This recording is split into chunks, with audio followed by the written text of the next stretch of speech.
Before we hear from our speakers today, I wanted to explain a little bit about myself and who I am, why being here with About Face Veterans Against the War is important to me, and why we're here. So my name is Stephanie. I'm an Army veteran and one of the communications coordinators here for About Face Midwest.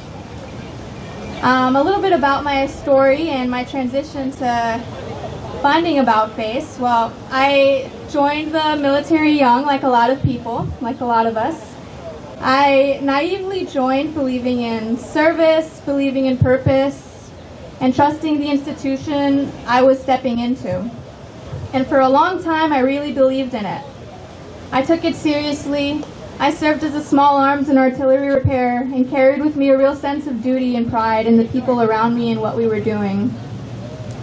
But as my contract came to an end and I was deciding on whether or not to re-enlist or to get out, something happened that changed how I understood the military institution that I had naively trusted. A soldier from my own unit that I didn't personally know and who had the same small arm artillery job as me was murdered on base in the arms room. And her name was Specialist Vanessa Guillen. And for many of us watching this unfold in real time, things felt deeply wrong. The response felt deeply wrong. It felt slow, confusing, and dismissive. Our leadership at Fort Hood failed in ways that were just impossible to ignore.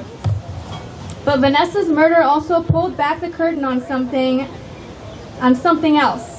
The culture of sexual harassment and fear that many service members had already been trying to tell everyone about for years.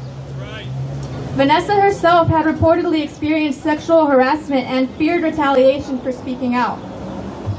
And what made this all even more disturbing to me personally was that the Sergeant First Class that accused of sexually harassing Vanessa was later moved to become my own platoon sergeant during the whole investigation. So what do you do when the institution asking you for your loyalty cannot even protect its own people? What do you do when the leaders preaching the 7 Army values at you fail to uphold them? Women at Fort Hood have a higher risk of being sexually assaulted than the average woman in the Army, according to a RAND Corporation analysis. But the problem runs deeper in that base. Roughly 1 in 4 women in the military have experienced sexual harassment, and 1 in 16 have experienced sexual assault. Shame! This institutional failure made several things clear to me, and one of those was that I would not be re-enlisting. But if I'm being honest, getting out wasn't the end of my disillusionment. On February 25th, 2024, active duty Air Force member Aaron Bushnell died after setting himself on fire outside of the Israeli embassy in Washington, D.C., because he would no longer be complicit in genocide. He stated, "I'm about to engage in an extreme act of protest, but compared to what people have been experiencing in Palestine at the hands of their colonizers, it's not extreme at all. This is what our ruling class has decided will be normal." 3 days later, on February 28th, I found and joined About Face Veterans Against the War. I think in that moment, many veterans understood something deeper, what it means to wrestle morally with the systems we actually participated in, to ask ourselves hard questions about complicity, responsibility, and what kind of world we're helping to build. This is part of why organizations like About Face Veterans Against the War matter. About Face is made up of veterans, active duty members, and allies that understand our experiences do not end when we take the uniform off. If anything, they give us responsibility to speak more honestly than most about what pointless, endless wars actually cost.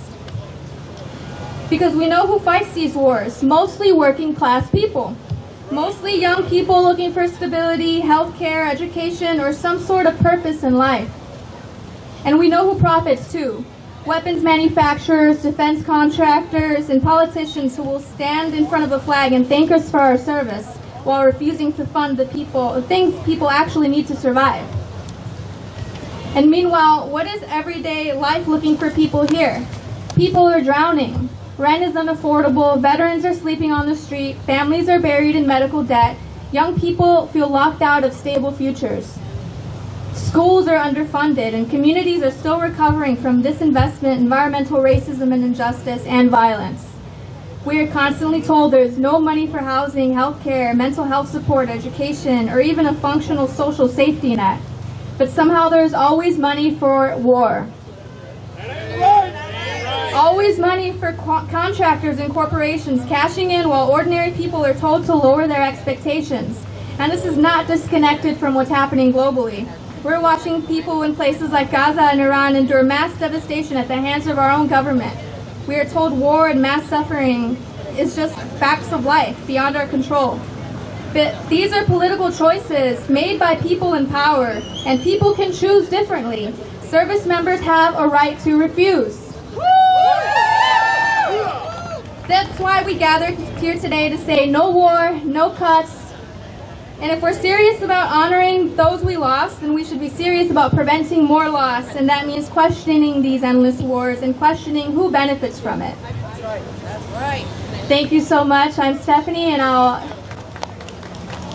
be with us here explaining speakers.